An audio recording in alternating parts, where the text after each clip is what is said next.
I'm thrilled for this great panel, this first session. My name is Stephen Bertoni. I'm an editor at Forbes, covering creators, and we have a very influential group of creators up here. What you see here is millions of followers, subscribers, communities, and I can't wait to lead this really fun, dynamic panel. My first question for you all is, and I'll start with Zach, because he's right next to me. You know, oh, it's so sweet. It's so sweet. When did you realize that you could actually be a creator and make a living?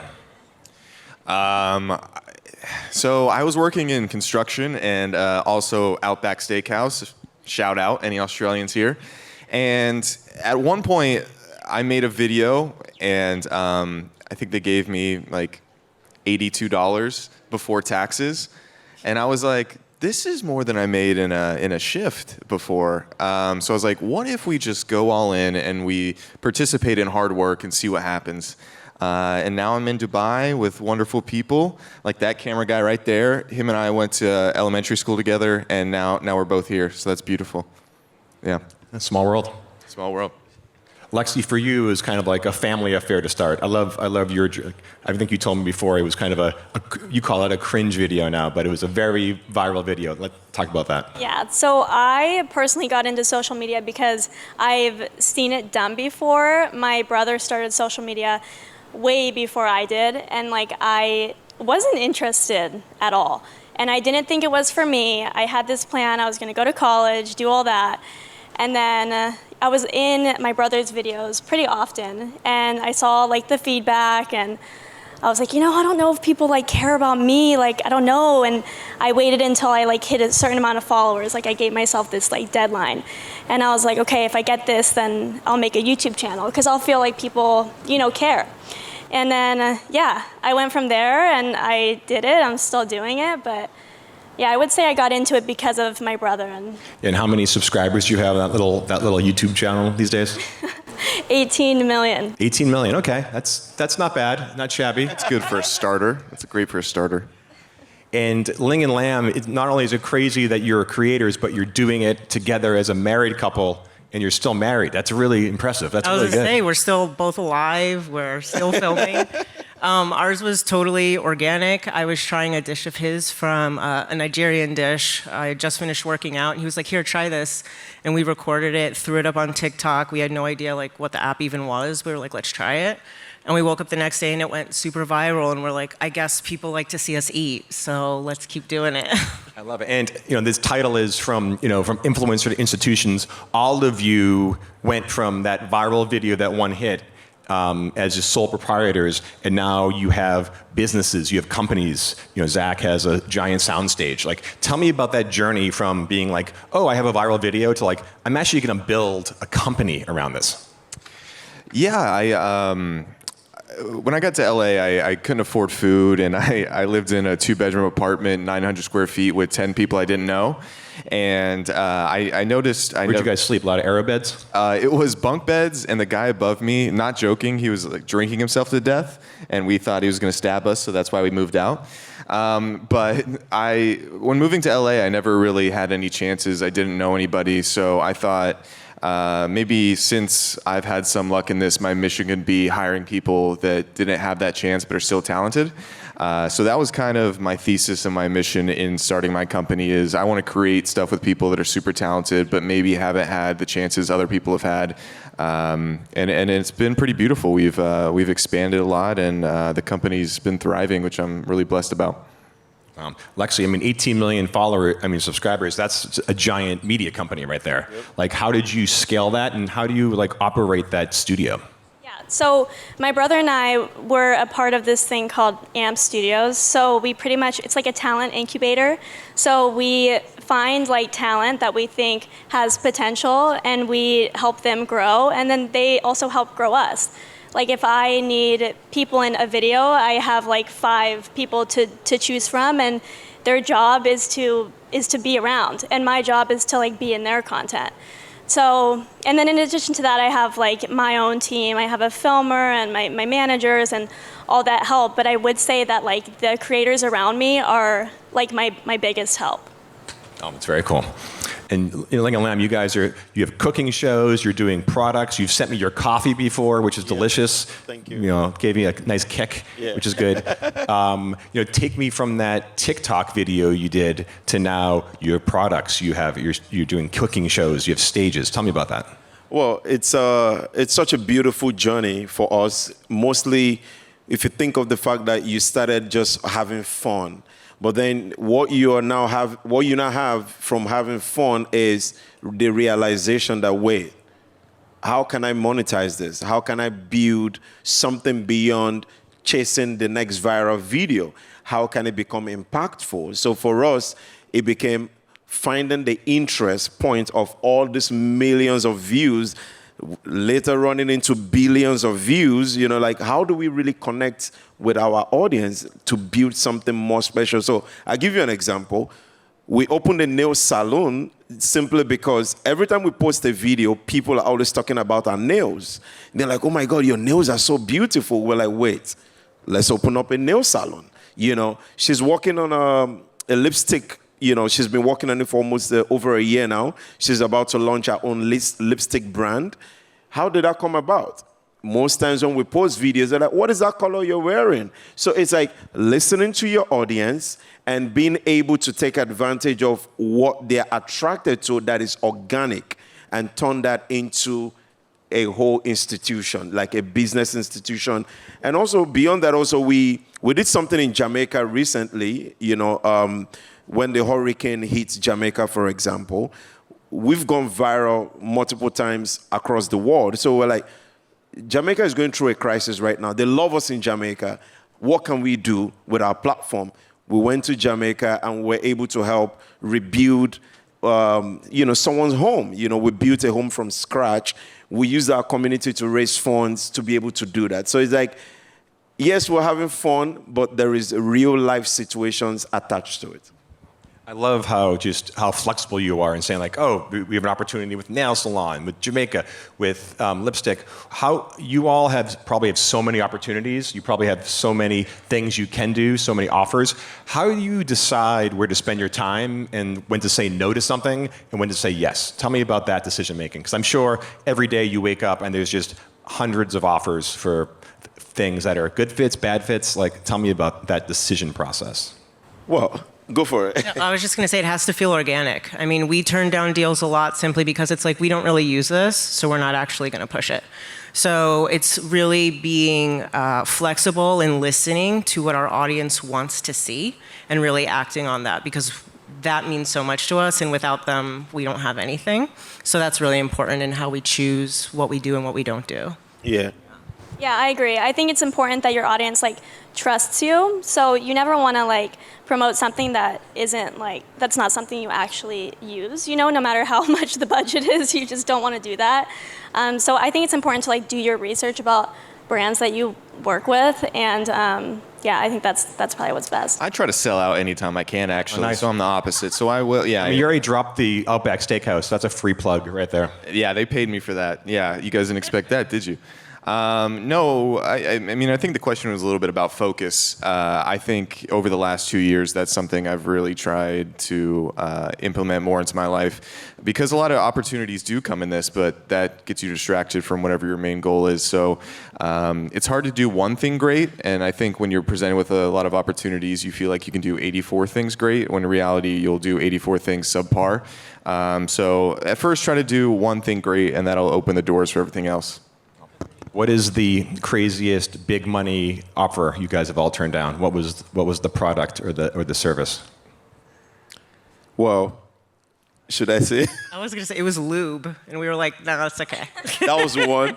And then OnlyFans reached out to us and said, we have the social, element to Only. I'm like, They're like, nope. We're not just sex anymore. We're like, okay. Yeah, so we're like, nope, that's not happening. Lam, if you join OnlyFans, you got a subscriber right here. You're not starting from scratch. Hell yeah. Subscribing to that too. Recently, we made our own reality show, and we had a streamer that wanted to buy it outright. And we decided we wanted to go where our audience was instead for the start of the first season. So even though we had a buyer, we decided to put it on YouTube. So I guess that's probably the biggest takeaway of where everything's going. Lexi, I'm sure you've had crazy offers. Give me an example. I would just say, like, I don't want to call out like any clothing companies, but there are some where like I just know the quality is not up to par, so I just will, stray from that. And the deals that they don't take, I take. Okay. Yeah.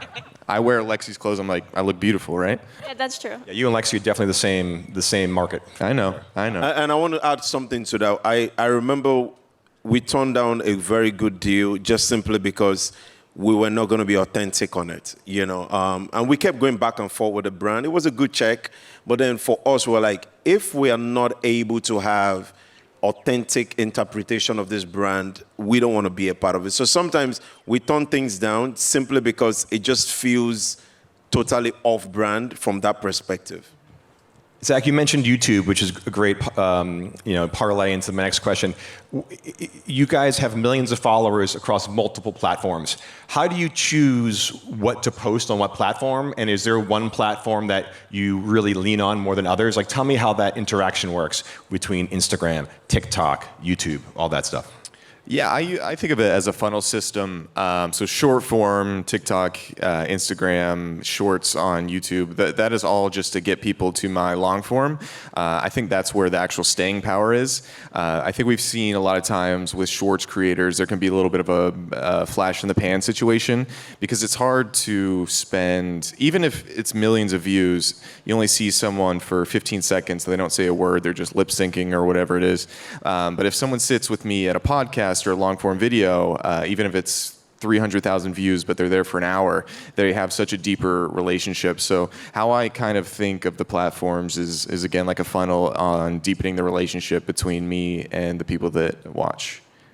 Very cool. Lexi, how do you kind of choose, because your Instagram and your YouTube content is very different. Very different. How do you kind of strategize that? Because it's almost like you have two identities. Yeah. So, I have a brand deal with Aloe this last year, and all of my deliverables are on Instagram and TikTok. And then something for YouTube would be more like an Amazon brand deal, and then it would be some sort of integration. So it's different. I feel like clothing brands that come to me, they want TikTok and YouTube, and beauty brands that come to me, TikTok and Instagram. And so, yeah, I mean, it kind of depends on what they want, but I'll also give my opinion on what I think would perform the best and on which platforms. But yeah, that's typically what it is. How are you guys? Well, it depends. For us, we started off on TikTok, short form. People fell in love with us, and they were demanding hey, come on YouTube, come on Instagram. But one of the things that we realized is when we went on YouTube, we found out that at the time there was no shots on YouTube. So we're like, how do we hold and give YouTube something different from what we're giving them on TikTok? And that's how we gave back to our long form content. And then when YouTube Shorts came along, and then Instagram Reels and all of those stuff, we just quickly understood that sometimes we just experiment, but sometimes we create. This is for YouTube, this is for Instagram, and this is for TikTok. Yeah, pretty much trends is on TikTok. Where they'll get it, where Instagram will not. So, yeah. All right, provocative question. If you could only be on one platform, what would it be and why? Oh my God, I we're will all gonna die have the on the same answer. Instagram hill. Oh. Yeah, What, I Instagram? love Insta, yeah. Definitely YouTube. I think it's got everything there. That guy owns YouTube. Yeah. That guy. It's Sergey Brin right there. He loves websites. This guy loves websites. I agree. For me, it's YouTube all day long. YouTube too. And I'll say this. One of the reasons why personally I love YouTube, we all have to remember that we are a pioneer of an entire new workforce. The creative economy is an entire new workforce. What is the brand that has been able to prove longevity, in terms of sustaining it as a career, financially and otherwise? YouTube. They've been there for so long. So it's YouTube is that trusted product that yesterday we were having a round table. Someone said, I've been on YouTube for the past 20 years. Justine, who's right there. Shout out. There we go. You'll be hearing from Justine later in the program. Yeah, just so you know, when you said that, the first thing that hit me is that is 20 years. If a young chap is listening to that right now, that is trust right there. Like, if she's been on the platform for 20 years, it means this platform can truly be trusted. So I feel every other platform is great, but, you know, let's say the longevity and sustainability they have. You guys have done an incredible job scaling your, viral moment into companies, into studios. What advice would you have for someone who is a creator today, they're starting out, and they want to build similar companies as you have built? Give me like the one piece of advice that you would swear by. If you want to build a company, I think it's studying in that sector. I don't think you can automatically become someone that understands the business side, but you have the resources to reach out to those people because of your following. And I think at the beginning, always try to be the dumbest person in the room and soak up as much information as you can. And that way, down the line, you'll know what the hell you're talking about. Yeah. I would say consistency is key. It's easy to get discouraged if something doesn't perform like how you thought it would, but the important thing is to keep going and keep making videos, and eventually something's gonna stick. I totally agree with both. Also, too, I think it's really important to build your community because if you don't harness that, their trust, and them keep coming back, you won't have anybody to sell your business to. So it's really important to remember your community and what they're looking for. And for me, I would say, make sure you are not lying to yourself, because I think one of the ideas in a lot of people's mind is it's easy. You have to make sure you're not lying to yourself. Do you truly love being a content creator? Like, when your video has only 2 views, are you excited? When your video has 1 billion views, are you excited? I always come back to Ling and Lamb. Today, we are almost 4 billion views across our platforms. But I remember when all we had was 10,000 views, and we were happy with that 10,000 views. So I think it's important that you don't lie to yourself, that you love what you're doing, and most importantly, learn the business side of things. Make sure you are aware of why, and when you start growing, educate yourself, understand monetization, understand the business side of things. It's called showbiz for a reason. I like that. I'm going to try to be happy with my 10,000 views. So I appreciate that. And that's a great, great segue with business. This is Forbes. We've talked about money, and I think I might have asked some of you this before, but tell me about your smartest investment in your business and yourself. Tell me about your smartest money move. My smartest money move was investing in skills, because if you go back to zero, you still go back to zero with a new skill set that can allow you to get back to your full self. So I take it, rather than investing a lot in stocks or other things of that nature, I like to compound myself and my skill set and the people around me. So I think the single best ROI you can have is upgrading your skill set, and then also for the things you don't know, when you have the capital to do it, it's collecting those people that are better than you in the areas you lack. What was the one skill that you learned that was very important? I would say negotiation. In the past, I would assume it was this big deal that I would let other people do to take a massive percentage, and then you realize it's about 4 emails and you get 20% of your company back. So that was one, and really understanding how to work with people and keep people motivated, and understand the excitement of being on a journey that not a lot of people get to do. So keeping great people is definitely a skill. Lexi, how about your the smartest investment in your brand and business? I would say investing in my videos. I think being on YouTube for a long time, you want your videos to get better and better. So just taking the next step, and if you have to travel, pay for travel. You'll make it back if the video performs well and you make a good video. So I think just investing in your content and just investing in yourself is important. Yeah, literally, I was going to say what Lexi said, just investing in yourself all the time. It seems like a lot initially, but it definitely pays back. Yeah. Yeah. Sincerely, all the things we talked about, like we're shooting a series, we're investing in ourselves. She's working on a lipstick brand, we're investing in ourselves. Because at the end of the day, what we notice is the more we invest, when the bigger investors come, they see that we already putting our foot forward. You know, it's like, why should I give you $5 million? You know, it's like, because I've already invested $1 million of my own money, you know, into this because I believe in it. So that's it. I think investing in yourself is a perfect spot to end this conversation, everyone. I really appreciate it, and thank you all for listening. Thank you, guys. Standing ovation, if you would. Lexi loves standing ovation. Thank you, thank you. Thank you. Thank you. This is for Lexi.